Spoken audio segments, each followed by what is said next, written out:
Still seeing that circulation here on the western side, just west of downtown Cordele. But we do have a severe thunderstorm warning, a brand new severe thunderstorm warning for portions of Clay County, Baker County, and Early County. That's until 6:30 tonight.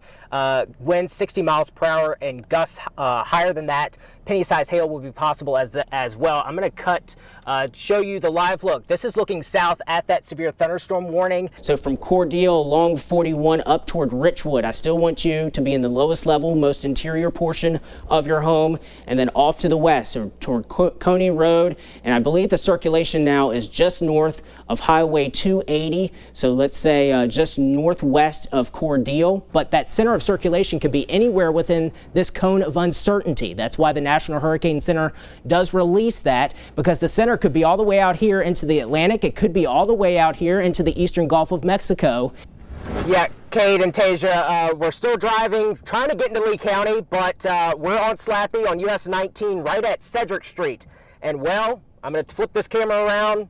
Blue lights. We've got Lee County sheriffs out here blocking the roadway. The greens are going toward the radar site. The reds are going away from the radar site. When we see that direction, the turning, the difference in the winds, that's when we could possibly see some broader rotation, a funnel cloud, and possibly a tornado. Well, we're tracking rain on First Alert radar out there right now, but as you head out the door on your Sunday morning, that will be a distant memory. We've got cooler and drier conditions headed our way. We'll talk about it coming up in your full First Alert forecast in about 3 minutes. Because it is cold this morning. Let's head over now to Bradford Ambrose. Bradford, you've already bundled up this morning. He's prepared. Let's see. Hey guys, I am very well prepared. I've got my coat on this morning, and hopefully you know where it is. You might have to dig it out from the closet. We gave you the first alert last week that the colder air was on the way, and it is here. Looks like now the circulation has moved north, so it's right on top of downtown Cordele now, or possibly just north of downtown.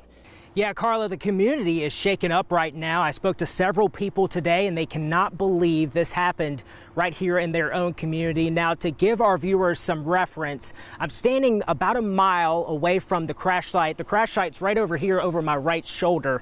Now, during an earlier press conference, I asked about the community's response to this crash this morning.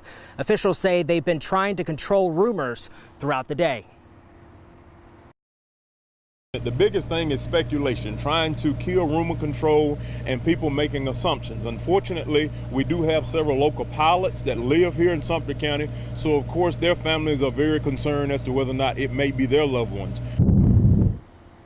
Now, it's important to note the Federal Aviation Administration says the plane crashed just after it departed. The Sumter County Sheriff's Office says they don't know right now if the plane took off from this airport or a nearby airport. I spoke to several people in this area today.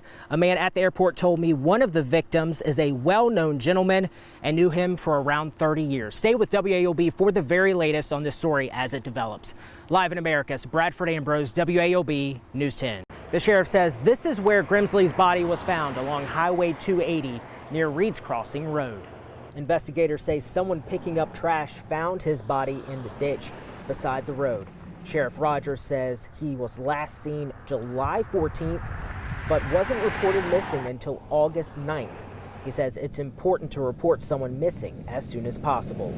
I would recommend that if you are worried about a loved one or a family member, I would rather you call and it be nothing than not call and someone be hurt or missing. We would rather check it out and it be nothing to it than not know. His remains will head to the GBI crime lab so they can determine how Grimsley died. Coming up at 6, find out why no one could find Grimsley for so long. In Wilcox County, Bradford Ambrose. From your first alert station, this is WAOB News 10 at 6.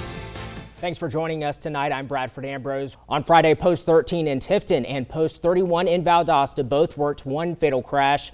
That makes a total of 3 fatalities in South Georgia this weekend.